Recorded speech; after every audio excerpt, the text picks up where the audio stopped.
整個燉湯，黃毛雞，同埋呢啲係有嗰啲咩啊？嗰啲菇嚟嘅，有嗰隻牛係咪牛菌菇啊？即係同牛菌菇同埋牛肚菇，仲有冬菇。我即係啲紅心啊，同埋嗰啲鹿茸、杞子，仲有呢個度冬蟲草。開始整啦！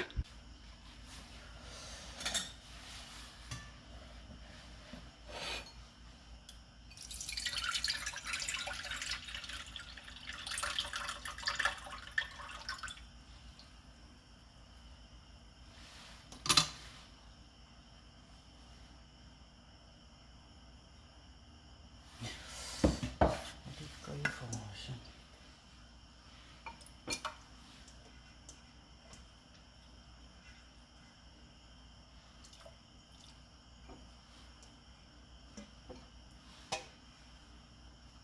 俾兩片瘦肉落去，因為我想嗰啲湯甜啲，味道好啲。然後浸好啲菇呢，咁啊，即係啲菇呢係洗咗㗎，OK，洗乾淨然後再浸嘅，所以我覺得啲水唔好嘥，所以我就用嚟燉。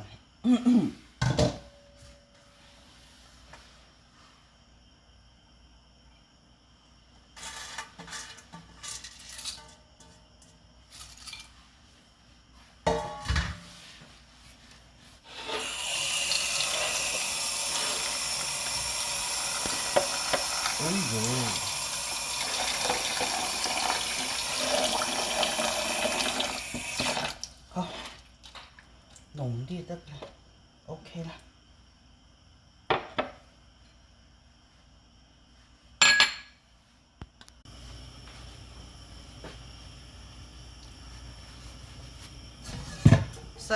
細個嗰時咧，攞媽子燉咧，唔係話俾我呢隻咧係廚房嗰啲紙嚟嘅，但係以前細個嗰時咧，攞媽子燉咧就會攞嗰啲布放喺下邊，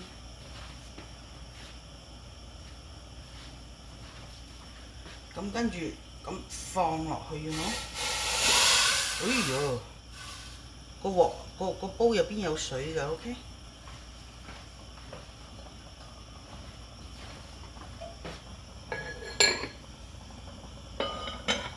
咁水滾咗之後咧，細火，我燉4個鐘，其實2個鐘就得，但係我燉4個鐘 ，OK。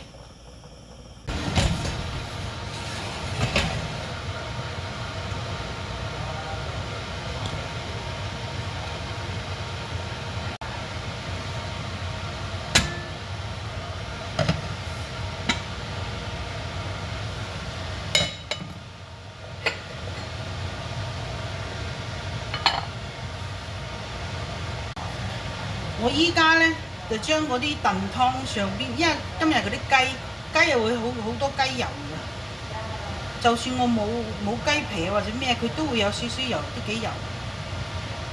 我咧就點樣咧？就將上面嗰啲油撇咗出嚟，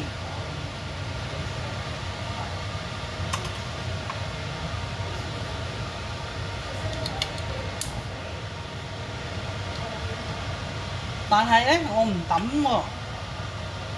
我係留住佢點樣呢？有時煮麵啊，即係因為我老公好中意食麵噶嘛，咁我攞呢啲湯上邊嗰啲油嗰度呢，係幫我煮麵俾佢食噶啦好正啊，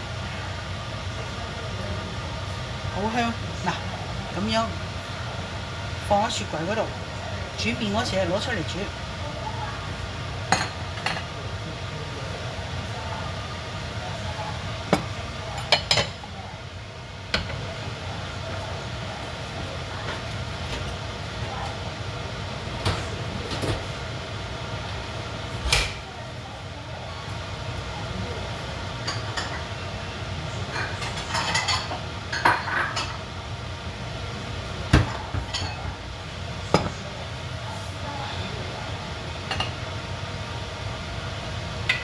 今日嘅湯咧，蟲草、紅參、鹿茸、杞子，仲有咩啊？哦耶！仲有嗰個咩牛菌菇，仲有牛肚菇，就係仲有花菇。耶！咁今日嘅燉湯就到呢度啦，拜拜。